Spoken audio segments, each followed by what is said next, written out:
Welcome to Step by Step, the podcast where I break it all down. Life, drama, gossip, and everything in between.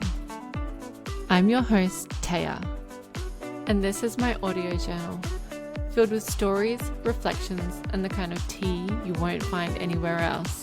Each episode, we'll take it step by step, starting with Monday mindfulness to kickstart your week, diving into the magic of Wednesdays with our main episode, and wrapping up with Your Say Friday, where your stories, questions, and even a little anonymous gossip take center stage.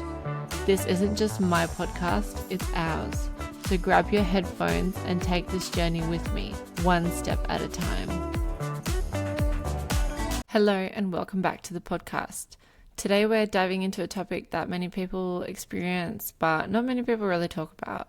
And maybe some people don't even acknowledge that they're even feeling these emotions. It's that uncomfortable feeling when you achieve something, but instead of feeling pure joy, you feel a little bit guilty because someone else didn't reach the same milestone yet. Maybe you got a job, bought a house, overcame a hardship, or reached a goal that others around you are still struggling with. Suddenly you feel like you're leaving people behind. But here's the thing, feeling guilty doesn't change the past, and it won't help anyone move forward. Instead of letting guilt hold you back, we're going to explore why this happens, how to shift your mindset, and what you can do to fully embrace your success while still being a compassionate person. So if you've ever felt like you had to shrink yourself to make others comfortable, keep listening. This episode's for you. Survivor's guilt can happen in many areas of life. Maybe you and a coworker were both chasing a promotion or even the same promotion. Maybe you and a sibling were working towards financial stability. You leaned on each other, you understood each other's pain and frustrations. Then you finally get your win, and instead of celebrating freely, you hesitate. You start downplaying your success, avoiding the topic, or feeling like you have to hide your joy just so the other person doesn't feel worse. But let me be clear, your success does not take away from someone else's journey. We all move through life at different speeds. Just because you reached your goal first doesn't mean that you took their opportunity away. Life isn't a race with only one winner. And yes, sometimes friendships will shift because of this. That's okay. Not everyone is meant to stay in our lives forever anyway. Some people are there for certain chapters, and then life takes you in different directions. That doesn't mean that the friendship wasn't meaningful. It just means you are both growing in different ways. Let go of the guilt. You don't have to flaunt your success, but you do have permission to be happy. You earned this. And if your friendship is starting to drift apart, there's no shame in that. You don't have to hold on to it for dear life. You don't have to make the other person feel better.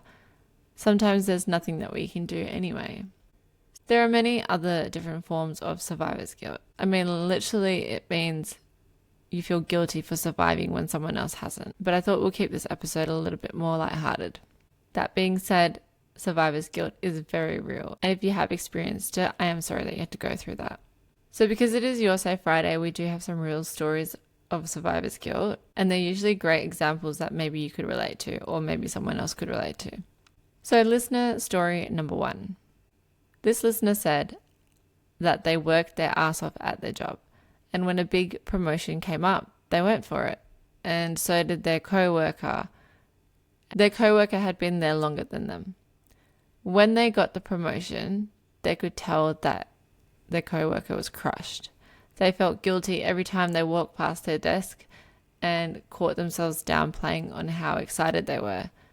They started questioning if they even deserved it, and if they actually did work harder or if they were just luckier. So imposter syndrome and survivor's guilt can go hand in hand. But remember, you didn't steal the promotion, you earned it. Your hard work was recognized for a reason. Instead of feeling guilty, use this opportunity to uplift others. Maybe you can mentor your coworker or help them prepare for the next opportunity. Success isn't selfish. Listener story number 2. This listener grew up in a low-income family, and so did their best friend. They always talked about how one day they'd both make it. A few years ago, they started their own business, and after a lot of grinding, they finally started making good money. They notice their friends starting to pull away and making passive-aggressive comments about their lucky breaks. Eventually, they stop talking altogether. This listener explained that they feel guilty that they abandoned where they came from and feels like they should have done more to bring them with him. That just allows you to see that growth can be lonely, and sometimes people project their frustrations onto those who are moving forward. It's not your job to shrink yourself and keep old friendships intact. If you've extended kindness and people are still distant, that's their journey, not yours. Let go of the guilt and keep building the life that you deserve. But why do we feel survivor's guilt? Why can't we just win in life and not feel bad about it? You should be excited, right?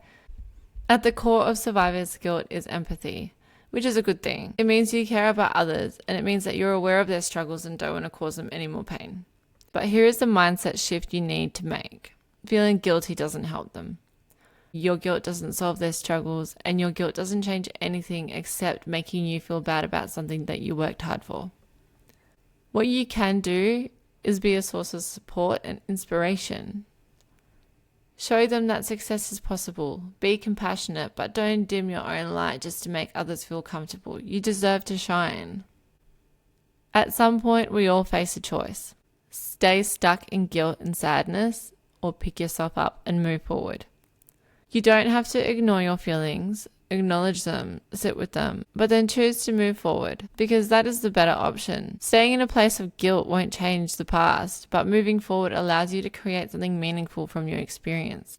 A big part of healing is making sure you don't fall in self-destructive patterns.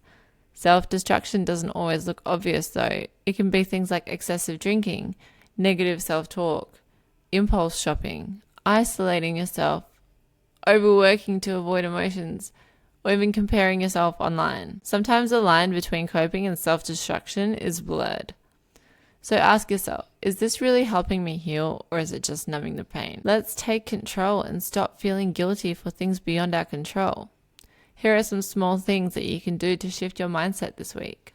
Journal. We've said this before and I'm going to say it again, but write down your feelings. What are you proud of? What are you guilty of holding on to? What do you need to release? The more you journal, the better you understand yourself. Practice gratitude. Every day, write down 3 things that you're grateful for. Remind yourself of what you've worked for and why you deserve happiness. Gratitude really grounds us. Celebrate yourself. Whether it's a small treat, a quiet moment of reflection, or sharing your win. Take a moment and honor your success. A very important one, and it's been a big topic of today for me, set boundaries. You don't have to dim your light for others. If a friend or family member makes you feel guilty for your success, it's okay to step back and protect your energy. You are allowed to be happy. You don't need permission. You don't need validation. You deserve this. So let yourself. So that's it for today's episode. If this resonated with you, share it with a friend who needs to hear it too. And I always love hearing your thoughts. Send me a message or drop a comment on my stuff. I love your support. This will be the last episode for season 1. I'm going to have a short break and then I'll come back to it in a few weeks' time. In the meantime, if you want a platform to speak, please do let me know. I'm here for you. I'm here to let you talk. I'm here to tell the world, and I'm here to let you tell the world. So of course, this is my first season that I have done so far. And I love to keep growing, learning, adapting, and transforming. So the next season might be a little bit different. So follow along for more content on mindfulness, personal growth, and leveling up your mindset. Until next time, keep growing, keep glowing, and let go of that guilt.